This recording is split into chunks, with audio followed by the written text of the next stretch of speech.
त्याच्यामध्ये काय करायचं मला, P double implies Q is equal to negation of P और Q and negation of P and Q. ठीक आहे, हे मला प्रूव्ह करायचे.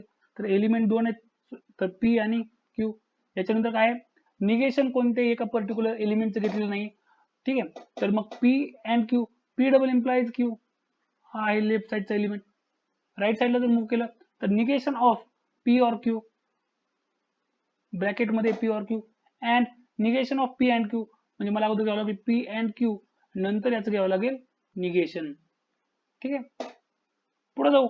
आता याच्यामध्ये काय, निगेशन ऑफ P और Q and negation of P and Q, तर म्हणजे काय करावं लागेल, P और Q and negation of P and Q घ्यावं लागेल.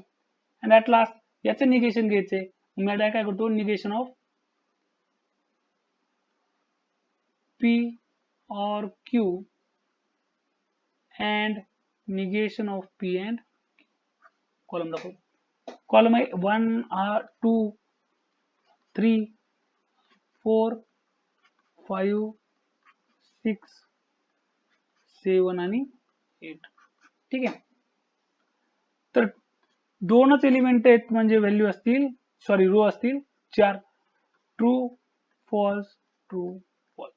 डबल इम्प्लाइज मध्ये किंवा डबल इम्प्लिकेशन मध्ये काय असतं, ज्यावेळी दोन्ही स्टेटमेंटच्या ट्रूथ व्हॅल्यू सेम असतील त्यावेळी डबल इम्प्लिकेशनची ट्रूथ व्हॅल्यू ही ट्रूच येते किंवा टी येते.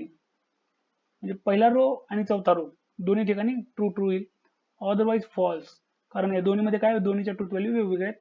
ठीक आहे, सेम नाही. पी और क्यू मध्ये काय असतो, ऍटलिस्ट एक जरी ट्रू असेल तरी त्याची ट्रूथ व्हॅल्यू टीच येते किंवा ट्रूच येते, अदरवाईज फॉल्स. म्हणजे इथं फक्त चौथा जो रो आहे तिथं फक्त व्हॅल्यू येणार आहे फॉल्स, कारण प्रत्येक ठिकाणी ऍटलिस्ट वन ट्रू आहे. अँड मध्ये असतं याच्या अपोजिट. ठीक आहे, ऍटलिस्ट एक जरी फॉल्स असेल स्टेटमेंट तरी अँड ची व्हॅल्यू काय असेल. ठीक आहे, तर त्या कंपाऊंड स्टेटमेंटची व्हॅल्यू काय असेल, तर फॉल्स असेल. म्हणजे जसं की फक्त फर्स्ट रो असेल ट्रू आणि रिमेनिंग असतील false. Column number 6 negation of P and Q आहे, म्हणजे कॉलम नंबर 5 काय करायचं, तर मला निगेशन घ्यायचे, false true true true. Column number 7 P और Q, that is column number 5 and negation of P and Q, that is column number 6. Sorry, column number 4 आणि column number 6 यांच्यामध्ये कोणता अँड यूज केले, कोणतं कनेक्टिव्ह आहे, and. And मध्ये आताच आपण रूल पाहिला की ऍटलिस्ट वन जरी फॉल्स असेल तर स्टेटमेंट काय असेल, फॉल्स. ट्रू फॉल्स इथे येणार आहे फॉल्स. इथं मात्र ट्रू ट्रू दोन्ही सेकंड रो मध्ये, तर इथे येईल ट्रू. थर्ड रो पाहिला ट्रू ट्रू, इथे असेल ट्रू. आणि लास्ट रो पाहिला, चौथा रो पाहिला, एक फॉल्स आहे त्याच्यामुळे फॉल्स.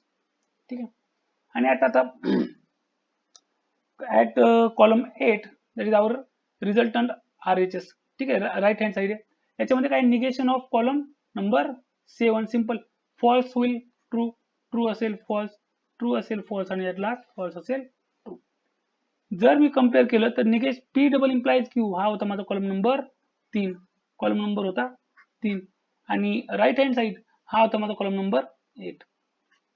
तर मला प्रूफ करायचं म्हणजे काय पाहिजे, कॉलम नंबर 3 आणि कॉलम नंबर 8, कॉलम नंबर 3 आणि column number 8 must be identical और सेम. ठीक आहे, from truth table, from truth table column number 3 and column number 8 are identical आहे का, आधी पाहून घेऊ. True false false true, true false false true. ठीक आहे, आर आयडेंटिकल और सेम. सो आपण काय म्हणू शकतो, P double implies Q is equivalent to negation of P और Q and negation of P and Q. हा झाला आपला प्रॉब्लेम नंबर 3.